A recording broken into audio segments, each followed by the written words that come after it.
बिस्मिल्लाहिर्रहमानिर्रहीम। अस्सलाम वालेकुम नाज़रीन, आप यूट्यूब चैनल देख रहे हैं। मैं इमरान खान हूँ। नाज़रीन, पाकिस्तान के बहुत सारे इलाकों में एक सैलाबी सूरत हाल है। खैबर पख्तूनख्वा के कुछ एरियाज़ हैं और बड़े पैमाने पर पंजाब के इलाकों में, ख़ास तौर पे अपर पंजाब में बारिशों की वजह से सैलाब की सूरत हाल है। ये क्यों हो रहा है? देखें, ऐसा नहीं है कि इससे पहले पाकिस्तान में इस तरह बारिशें नहीं हुई। बारिशें पाकिस्तान में होती हैं, बहुत ज़्यादा बारिश भी होती है, लेकिन गुज़िश्ता चंद सालों से हम ये देख रहे हैं और इसका कसूरवार आप किसी एक हुकूमत को नहीं ठहरा सकते। ये लंबे अरसे से काम हो रहा है। परवेज़ मुशर्रफ के दौर में इसका आगाज़ हुआ था और उसके बाद से लेकर अब तक ये चीज़ बढ़ती चली जा रही है। गुज़िश्ता 3 सालों में इदारों की तवज्जो जो है वो सियासी मामलात पे रही, ख़ास तौर पे पुलिस की, इंतज़ामिया की, डीसीज की। वो तमाम लोग सियासी मामलात में एंगेज रहे और बंद बनते चले गए। हो ये रहा है कि पाकिस्तान में जितनी भी ऐसी ज़मीनें हैं, चाहे वो नशेबी इलाके हैं, चाहे वो ज़रई ज़मीनें हैं, उन तमाम के ऊपर रेजिडेंशियल सोसाइटीज़ बनाई जा रही हैं। इन ज़मीनों को थोड़ा बहुत इस्तेमाल किया जाता था ज़राअत के लिए, लेकिन जब भी कभी सैलाबी सूरत हाल होती थी या बारिश आती थी तो पानी यहाँ से बहकर निकल जाता था। लेकिन अब यहाँ पे क्योंकि सरमायादार आ गए हैं, वो पैसा लेकर आ गए, उन्होंने बहुत बड़े पैमाने पर ज़मीनें खरीदी और अपनी मर्जी से बंद बांधना शुरू कर दिए। आपने आज से 2 साल पहले इस्लामाबाद की सूरत हाल देखी। इस्लामाबाद के अंदर कुछ ऐसे इलाकों में और घरों में पानी दाखिल हो गया जहाँ तसव्वुर भी नहीं किया जा सकता था। बाद में पता चला कि रेजिडेंशियल सोसाइटीज़ ने आगे कुछ ऐसे बंद बांध दिए हैं या ऐसे रोड्स बना दिए हैं जिनकी वजह से बंद गए और अब वहाँ पे पानी का बहाव रुक गया है। इसी तरह जगह जगह पानी का रास्ता रोका गया, कुदरत से पंगे लिए गए और बेशुमार इलाके जो हैं वो डूब गए। बहुत सारे लोगों का नुकसान हुआ, लोगों की गाड़ियाँ डूब गई, अरबों रुपए का नुकसान पाकिस्तानियों का हुआ है। अब तक की जो इतला है उसके मुताबिक बीबीसी की रिपोर्ट है, वो ये कह रही है कि 60 से ज़्यादा शहरी पंजाब के अंदर जाम बहक हो गए हैं, जिनमें रावलपिंडी डिवीज़न के अंदर सबसे ज़्यादा नुकसान हो रहा है। चकवाल जो पूरा का पूरा ऐसा एरिया है जहाँ पे सॉल्ट रेंज है, यानी वो पहाड़ी इलाका है, ऊपर नीचे सारा एरिया है और बहुत सारे छोटे डैम्स भी बने हुए हैं, पानी के नदी नाले और रास्ते भी हैं। वहाँ पे भी ये तबाही पहुँची है और बड़े पैमाने पे वहाँ भी नुकसान हो रहा है। अगर आप रावलपिंडी के पूरे डिवीज़न को ले लें और इस्लामाबाद की सराउंडिंग को ले लें तो आपको बेशुमार ऐसी सोसाइटीज़ नज़र आएंगी जहाँ पे जंगलात की भरपूर किस्म की कटाई हुई है। क्लाइमेट चेंज के हवाले से पाकिस्तान को जो पैसा मिला, पाकिस्तान ने वो खर्च ही नहीं किया। ये इसकी तफसीलात मेरे पास हैं।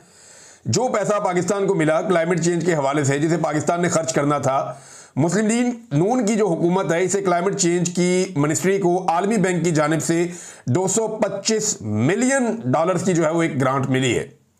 अब ये बहुत सारा पैसा था। ये पैसा इस्तेमाल होना था ग्राउंड के ऊपर इंफ्रास्ट्रक्चर्स बनाने के लिए और इस्तेमाल होना था क्लाइमेट चेंज को रोकने के लिए, लेकिन इस पैसे को इस्तेमाल नहीं किया गया। बहुत थोड़ा सा पैसा इस्तेमाल किया गया और वो पैसा भी ऐसा लगता है कि खाबों में इस्तेमाल हो गया और 186 मिलियन रुपए इसमें से, यानी पैसों का लगभग 75% या इससे ज़्यादा, 75 से भी ज़्यादा, लगभग कोई 80% के करीब जो पैसा है वो पड़ा हुआ है अभी भी, और वो पैसा इस्तेमाल ही नहीं हुआ और उसे जमा करके रखा हुआ है। पता नहीं वो पैसा कहाँ लेकर जाना है इन्होंने। तो सैलाबी सूरत हाल में लोग बेचारे बेयारो मददगार हैं, लोगों की गाड़ियां डूब रही हैं, दरख्तों की अंधाधुंध इन इलाकों में कटाइयां हुई हैं। जिसका जहां दिल किया वहां पे उसने एक बंद बांधा, बंद के ऊपर सड़क बनाई और वहां से नीचे सारी सोसाइटीज बना दी। अब जो पानी है उसको बहाव का रास्ता नहीं मिल रहा और पानी को जब बहाव का रास्ता नहीं मिलता तो वो अपना रास्ता खुद बनाता है और इसी को कहते हैं सैलाब। यानी कच्चे के इलाके के अंदर आपने जब बहुत सारे पाउंड एरियाज हैं, वहां पे जब आपने आबादियां बना दी तो फिर वहां पे सैलाब आना शुरू हो गए। लेकिन जब आपने इस पॉलिसी को तर्क किया तो पानी का रास्ता खुल गया। सिंपल ये है, पूरी दुनिया के अंदर पानी को रास्ता दिया जाता है और पानी का रास्ता बनाया जाता है और पानी का जोर तोड़ा जाता है। हमारे यहाँ पे जो है वो चैलेंज किया जाता है कुदरत को, और किसी किस्म की टाउन प्लानिंग नहीं है, किसी किस्म की सोसाइटियों की प्लानिंग नहीं है। और गुज़िश्ता 3 सालों में ये चीज़ें बहुत तेज़ी से हुई हैं। मैं पाकिस्तान में इन तमाम चीज़ों को खुद विटनेस करके आया हूँ कि मोटरवे पे जब आप चक्री को क्रॉस करते हैं या इवन आप जब बलकसर को क्रॉस करते हैं मोटरवे पे, चकवाल को, तो आप इस्लामाबाद की जानिब जाते हैं तो आपके दोनों तरफ जंगल हुआ करता था। अभी आप ट्रैवल करें तो आपको दोनों तरफ दूर से ही सोसाइटियां नजर आना शुरू हो जाती है। इस्लामाबाद से 100 किलोमीटर पहले से ही आपको सोसाइटियां नजर आना शुरू हो जाती हैं। ये रावलपिंडी डिवीजन है और दोनों तरफ आप देखेंगे कि दूर दूर तक जो है वो बलडोजर चल रहे हैं, एक्सीवेटर्स चल रहे हैं, नए से नए बंद बनाए जा रहे हैं। तो ये पानी का जो नेचुरल रास्ता है वो बंद किया जा रहा है और वहां से फिर पानी अपना रास्ता खुद बनाता है जब बारिश होती है। तो ये ज्यादती पाकिस्तान के साथ की गई है। मरियम नवाज ने इस हवाले से ये ट्वीट किया, जो वहां की हुकूमत है उन्होंने कहा जी गैर मामूली तूफानी बारिशें हो रही हैं। ये हर दफा जब भी होती है ना, इनके वालिद भी यही कहते थे, इनके चचा भी यही कहते थे, ये भी यही कहती है।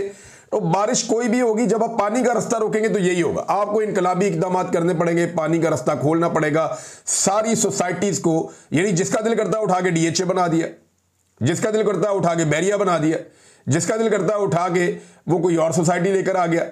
बड़े बड़े ताकतवर लोग जो असेंबलियों के अंदर बैठे हुए हैं, वो पैसा लेकर आते हैं, लोगों की जमीनें छीनते हैं, ताकत का अंधाधुंध इस्तेमाल करते हैं, कानून का इस्तेमाल करते हैं, उसके बाद वहां पे बंद बांधते हैं और सोसाइटियां बना देते हैं। जिसका दिल करता है पार्क व्यू बना देता है। तो ये तबाही फिरी हुई है और ये लगातार यही होता चला जा रहा है। हम ये देख रहे हैं बड़े लंबे अरसे से, और इसकी वजह से अब शहर डूबना शुरू हो गए हैं। वो जो असल शहर थे, वो जो असल मालिक थे शहरों के, जो वहां के रहने वाले मकीन थे, उनके साथ सारा जुल्म होता है जब सराउंडिंग के अंदर सोसाइटियां बनाकर जो ग्रीन एरिया है उनको ब्राउन एरिया कर दिया जाता है या ग्रे एरिया कर दिया जाता है। ग्रीन एरिया वो होता है जहां पे आपको कंस्ट्रक्शन की इजाजत नहीं होती। इमरान खान साहब के दौर में यही तो पंगा था कि अलीम खान साहब को और बहुत सारे लोगों को, बहुत सारे ताकतवर लोगों को, इवन DHA को कुछ ग्रीन एरिया को कन्वर्ट करना था कंस्ट्रक्शन के लिए ब्राउन एरिया में। इमरान खान साहब मान नहीं रहे थे और उस्मान बुज़दार के साथ पंगा यहां से शुरू हुआ था। भारत मरियम नवाज कह रही है कि इदारे बड़ी मेहनत कर रहे हैं, इंतजामिया को, अवाम को जो है ना बजरिया सायरन ऐलानात किए जा रहे हैं। जरा ये सायरन देखें, ये सायरन की बल्कि आप वीडियो देखें, थोड़ी सी हम आपको वीडियो दिखा देते हैं, को 5-7 सेकंड की ये वीडियो आप देखें सायरन की, आपको आइडिया होगा कि इस वक्त पंजाब कितनी तरक्की कर गया है और इसको कितनी शाबाश मिलनी चाहिए। सायरन चेक करें आप, ये कौन सी सदी का सायरन है और ये किस सदी में इजाद हुआ था, जरा ये देखें।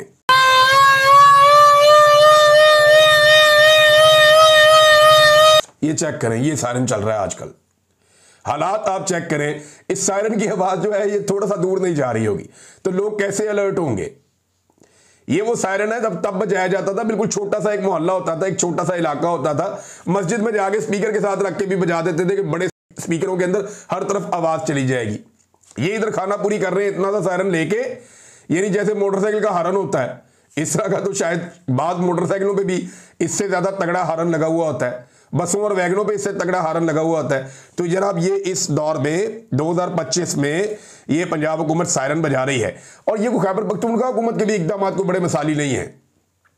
उन्होंने भी जो सवात में उनका पोल खुला है, जो बेड़ा गर्क उन्होंने वहां पे किया हुआ है, पिछले कई सालों के अंदर वहां पे जिस तरह से पानी का रास्ता रोका गया, तजावजात बनाई गई, चाहे वो फजल रहमान का दौर था, चाहे उसके बाद ANP का दौर था, उसके बाद PTI का तीसरा दौर है, और अभी तक दरिया के ऊपर तजावजात बनती चली जा रही हैं, बनती चली जा रही हैं, बनती चली जा रही। ये पहले रोकते नहीं और बाद में तबाही हो जाती है। आप किसी भी नई सैरगाह पे चली जाए तो लोग अपनी मर्जी से जिसका जो दिल करता है, जहां पे दिल करता है दुकान डाल देता है, रोकने वाला ही कोई नहीं। और ये मैं खैबर पख्तूनख्वा की आपको बात बता रहा हूं, आज भी ये हो रहा है। ऐसा नहीं है कि पिछली हुकूमतें जिम्मेदार थी, PTI के दौर में भी ये हुआ है। तो ये सब इसके लिए रिस्पॉन्सिबल है, सारे जिम्मेदार हैं। हम बगैर प्लानिंग के अपने शहरों को, अपनी सैरगाहों को, अपने इलाकों को डेवलप होने देते हैं, और इसके लिए सबसे बड़े जिम्मेदार उस इलाके के जो एडमिनिस्ट्रेशन है वो होती है। DCs रिस्पॉन्सिबल है, कमिश्नर रिस्पॉन्सिबल है, उनके नीचे जितना अमला है वो जिम्मेदार है। तो जब आप इन सारे लोगों को सियासत पे लगा देंगे, जब इन सारे लोगों को इस काम पे लगा देंगे कि एक पॉलिटिकल पार्टी को कुचलना है, या इसको मारो, वो मेरा दुश्मन है, इसको ये करो, मेरे दुश्मनों को फंसाओ, जब आपको इनको इस काम में लगा देंगे, ये काम बड़ा आसान है, तो ये अपना असली काम करना छोड़ देते हैं। मोहसिन नकवी साहब के कारनामे चेक करें, उनका कोई तारुफ नहीं है सवाए इसके कि वो आर्मी चीफ के अजीज हैं, कोई तारुफ नहीं है सवाए इसके कि आर्मी चीफ के साथ उनका बहुत अच्छा ताल्लुक है और आर्मी चीफ से उनकी बड़ी कुर्बत है, और इसी की वजह से उनको सारे अहम ओहदे मिल जाते हैं।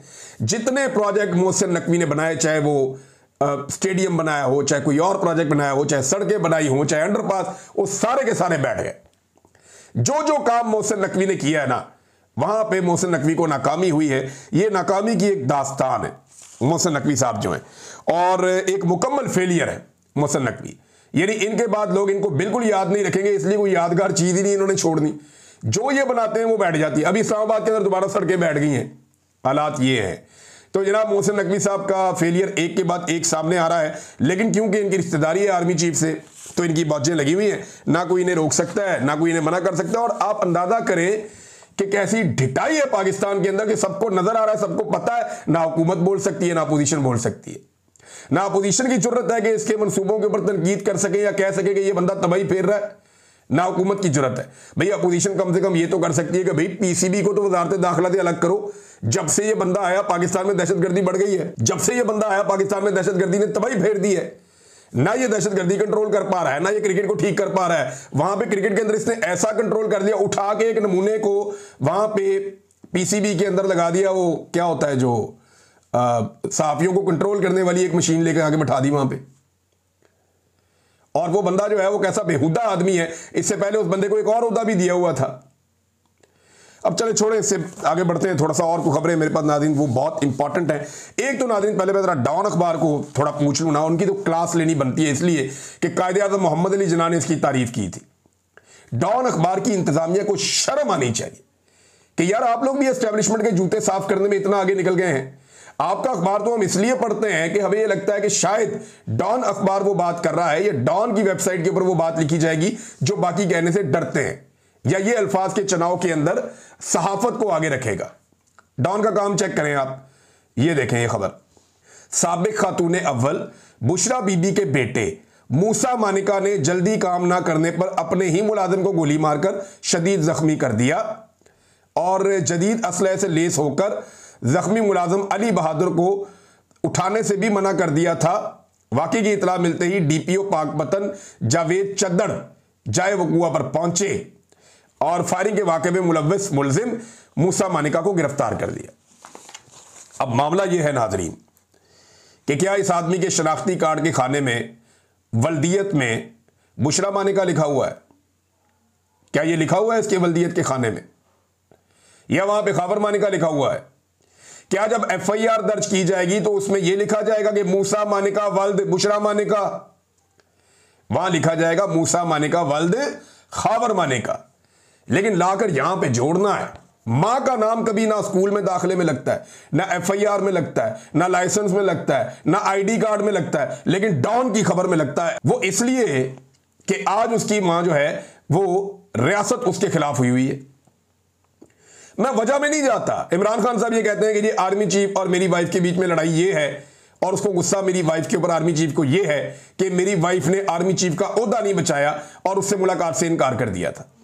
वो तो ये कहते हैं, लेकिन क्योंकि आज निजाम जो है या एस्टेब्लिशमेंट जो है उसने फैसला किया हुआ है कि इस औरत को हमने दीवार के साथ लगाना है, तो इस औरत का नाम लेंगे, जिस आदमी ने गोली चलाई उसके बाप का नाम साथ नहीं लगाएंगे। हालांकि वो भी काफी मकबूल आदमी है। इद्दत के केस में उसने बड़ी शोहरत हासिल की। पाकिस्तान के सारे टीवी चैनल्स पे बराह रास्त वो चलता था, रोजाना टॉक शोज में उसको बिठाया जाता था इद्दत वाला केस उछालने के लिए। तो डॉन अखबार को शर्म आनी चाहिए। और मैं आपको एक चीज और बताऊं, ये बंदा गिरफ्तार पता कब होना चाहिए था खावर मानिका को और इनको? मैंने बड़ा रोला डाला था उस दौर में भी, जब इमरान खान साहब वजीर आजम थे और ये खावर मानिका अन्नेवाह फायरिंग कर रहा था वहां पे अपने बेटे की शादी पे इंजॉय कर रहा था। उस वक्त इसको नकेल डालनी चाहिए थी। उस वक्त पुलिस इनकी गुलाम बनी हुई थी। उस्मान बुज़दार साहब को मैंने कहा तो उन्होंने जनाब जवाब देने से इनकार कर दिया। डीपीओ को फोन किया, उसने कहा जी हमारे तो भाई हाथ से बाहर, हम नहीं कुछ कर सकते। उस वक्त इनको जूते मार के गिरफ्तार करके लेकर जाना चाहिए था जब उस्मान बुज़दार की पंजाब में और इमरान खान की वफाक में हुकूमत थी, तो आज ये गोली ना चला रहा होता। ये भी एक सच है, हकीकत है, ये भी तस्लीम करनी पड़ेगी। लेकिन आज जो डॉन ने 2 नंबरी की है, इसीलिए पाकिस्तान का जो रवायती मीडिया है वो अपनी साख खोता जा रहा है। सियासत.pk ने भी ये खबर दी है, देखें कैसे दी है, ये मैं आपको भी पढ़ के सुना देता हूं। जिस तरह सियासत.pk ने दी है तो ये इन लोगों की हैसियत भी बढ़ेगी, इन लोगों की क्रेडिबिलिटी भी बढ़ेगी, और लोग इन चैनल्स को फिर ज्यादा पसंद भी करेंगे और ज्यादा देखेंगे भी, क्योंकि लोगों को ये नजर आता है कि ये वो 2 नंबरी नहीं कर रहे जो आप लोग कर रहे हैं। स्पेशली डॉन को मैं ये कहूंगा। अब सियासत.pk ने खबर दी कि पाकपतन खावर मानिका के बेटे मूसा मानिका की फायरिंग से मुलाजिम जख्मी, पुलिस ने खावर मानिका के बेटे को गिरफ्तार कर लिया। वाकया खावर मानिका के डेरे पर पेश आया। यह है नाज़रीन खबर देने का तरीका। भाई वालिद का नाम आएगा ना, मां का नाम थोड़ी आएगा। जब खबर चलानी थी तब तुम लोगों ने चलाई नहीं। जब ये फायरिंग कर रहा था तब तो आप लोग सब भाग गए थे। जब इन लोगों की शादियों के ऊपर फायरिंगें हो रही थी, इंजॉयमेंट हो रही थी और ये पकड़े नहीं जा रहे थे, मैं खबर दे रहा था और कोई खबर नहीं दे रहा था, कोई बात करने के लिए उस वक्त तैयार नहीं था। तो ये ज्यादती ना करें, इससे मीडिया की क्रेडिबिलिटी जो है वो खत्म हो जाती है। मरियम नवाज ने एक स्टेटमेंट दिया नाज़रीन, ये जरा स्टेटमेंट आप चेक करें। और ये स्टेटमेंट उन्होंने दिया इंसाफ के आलमी दिन के हवाले से। जहां इंसाफ का चिराग बुझ जाए वहां जुल्म की तारीकी पूरे मुआशरे को निगल लेती है। इंसाफ के बगैर किसी कौम की तकदीर रोशन नहीं होती। ये मरियम नवाज ने यौम इंसाफ पे प्रोग्राम दिया, ये पैगाम दिया आलमी यौम इंसाफ पे। इनका है इंसाफ के साथ कोई ताल्लुक? मरियम नवाज का इस वक्त का पूरा वजूद ना इंसाफी पर मबनी है। इनके पूरे खानदान का वजूद ना इंसाफी पर मबनी है। जाली हुकूमत के अंदर आके ये बैठे हैं ना इंसाफी करने के बाद। इनका मैंडेट ही जाली है, मैंडेट में इन्होंने ना इंसाफी की है। नवाज शरीफ को मिले एयरपोर्ट पे तो वो इंसाफ है, आम आदमी को कोई इंसाफ नहीं। 200 से ज्यादा मुकदमा साबिक वज़ीर आज़म पे हो गए, उसको जेल में डाला हुआ है। इनके सारे केसेस माफ हो गए, इनको इंसाफ मिल गया। हालांकि आज तक इन्होंने अपनी मनी ट्रेल नहीं दी। 20,000 से ज्यादा बंदा इन्होंने जेलों में डाल दिया। इससे बड़ा कोई इंसाफ होगा? फार्म 47 के ऊपर जाली हुकूमत। अभी जो 20 बच्चे फौत हो गए पाकपतन में अस्पताल में, वो इंतजामिया ने पता नहीं कैसे दबाव डाला, क्या किया, वो अभी उन्होंने पेश कर दिया। ये डॉक्यूमेंट है मेरे पास, ये देखिए आप, ये आपको नजर आ जाएगा। ये पाकपतन में 20 बच्चों की हलाकत का वाकया। मुल्जिमान और मुकदमा मुद्दई में सुलह हो गई। फरीकैन के दरमियान सुलहनामा की तहरीर भी मंजर-ए-आम पर आ गई और सुलह के बाद एडिशनल सेशन जज ने मुल्जिमान की जमानतें मंजूर कर ली। ये हो रहा है जी इंसाफ। और एक इन्होंने रखी हुई है अपने साथ खातून, वो हिना परवेज भट्ट साहिबा। खुदा का वास्ता उन्हें मना करे, कोई उन्हें रोको, कोई तो उन्हें रोक ले। जो उनके करीब कोई है वो उन्हें समझा दे कि हमने जाके अल्लाह को भी जवाब देना है। वो जिस खातून के साथ ज्यादती होती है वो कैमरा लेके उसके घर पहुंच जाती है। और भाई ये केसेस बड़े हसास होते हैं, अब सारी जिंदगी उस खानदान की तबाह कर देते हैं। थोड़े से पैसों देने के चक्कर में आप उनके घर पहुंच जाते हैं कि जनाब मैं वज़ीर आला की हिदायत पे उनके घर पहुंच गई और कैमरे लेकर पहुंच गई। वो बच्ची का चेहरा भी दिखा दिया, उसके खानदान वाले भी दिखा दिए, उसके घर का एड्रेस भी बता दिया, सारी दुनिया में मशहूरी कर दी कि जनाब इनके साथ ये वाकया पेश आया। और जिनके साथ ये वाकया होता है वो बड़ी खामोशी के साथ FIA को या पुलिस को जाकर बताते हैं। वो बड़ी खामोशी के साथ जाकर कानून नाफिज करने वाले इदारों को बताते हैं और कानून नाफिज करने वाले इदारे भी खामोशी के साथ ऐसे केसेस को डील करते हैं ताकि रोला ना पड़े। जहां ये वाकया हुआ उससे बाहर खबर ना जाए। लेकिन ये खातून ढोल लेकर पहुंच जाती है उनके घर में अपनी मशहूरी के चक्कर में। तो ये नादरीन इंसाफ ये लोग ऐसे कर रहे हैं। यास्मीन राशिद के साथ ये इंसाफ कर रहे हैं। खवातीन की बड़ी तादाद इन्होंने जेलों में डाली हुई है, ये इंसाफ करेंगे। इंसाफ का नाम इनके मुंह से अच्छा नहीं लगता। और अंदाजा करें जिस वक्त पूरा पंजाब इस वक्त डूब रहा है, हालात ये हैं, तो जिस आदमी के दिल में सबसे ज्यादा दर्द है ना नवाज शरीफ, वो 17 गाड़ियों का काफिला लेकर इंजॉय करने के लिए मरी की पहाड़ियों पर चढ़ गए। जैसे ही थोड़ी बारिश हो, मौसम अच्छा हो, मियाँ साहब हमेशा पहुंच जाते हैं मौसम इंजॉय करने के लिए मरी में, क्योंकि वहां मजा आता है। तो मियाँ साहब की जनाब गाड़ियों की जो लाइन है वो गिनी जा रही थी। तो सिर्फ MNA है नवाज शरीफ, MNA के अलावा कुछ नहीं है। लेकिन इसके बावजूद जब उनका काफिला चढ़ रहा था मरी की पहाड़ियों पे तो लगभग 17 गाड़ियां थी। और दूसरी तरफ जो बलोच आए हुए हैं एहतजाज करने के लिए कि जबरी तौर पे हमारे प्यारों को लापता किया हुआ वो हमें वापस दे दो, उन्हें डंडे मारे जा रहे हैं, उन्हें परेशान किया जा रहा है, उनके ऊपर पिछली दफा पानी फेंका गया, इस मरतबा बारिश हो रही है, उनको बारिश में डुबोया जा रहा है। और जब आप ऐसे जुल्म करेंगे अपने शहरियों से तो कुदरत भी ऐसे ही इंतकाम लेगी। वो तंबू लगाना चाहते हैं, सिर्फ वहां पे खेमा में लगाने दो, हम बारिश में भीग रहे हैं, छोटी बच्चियां हैं, बच्चे, यार अपने बारे में सोच लें। आपके अपने बच्चे अगर पानी के अंदर ऐसे भीग रहे हो खड़े होकर तो आप तो छतरी लेकर फटाफट पहुंच जाएंगे। आप तो 5 मिनट उन्हें पानी में गीला नहीं होने देंगे। वो बच्चे बेचारे कल से आए हुए हैं, उनकी माएँ आई हुई हैं, बहनें आई हुई हैं, बुजुर्ग आए हुए हैं, वो वहां पे खड़े हुए हैं उस पार्क के अंदर के जनाब हम एहतजाज करना चाहते हैं।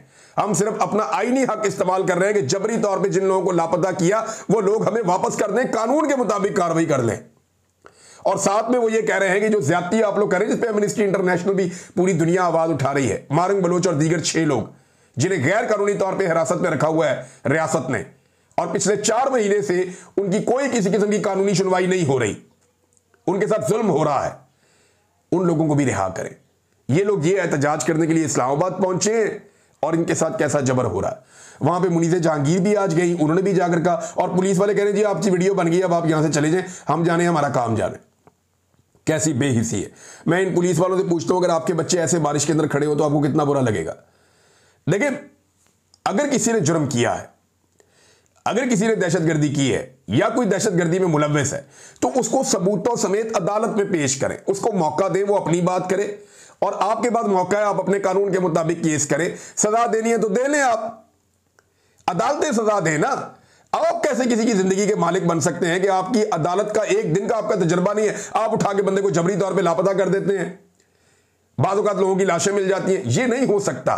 इसके खिलाफ वो लोग आए, उनके साथ ज्यादती हो रही है। वो एक बच्ची बेचारी छोटी सी वो खड़ी वहां पे बात कर रही है, ईमान मजारी साहबा ने उसकी ऑडियो लगाई है, मैंने सुनी है, मुझे बड़ी तकलीफ हुई। ये आप सुने वो बच्ची क्या कह रही है।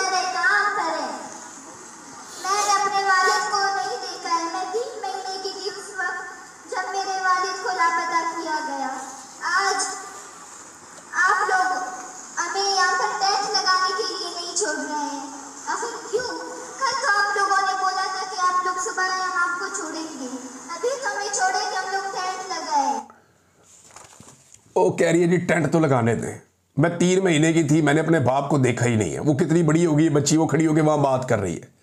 एक लम्हे के लिए सोचें, इस मुल्क के फैसला साज एक लम्हे के लिए सोचें कि आपके बच्चे आपको ना देख पा रहे हो।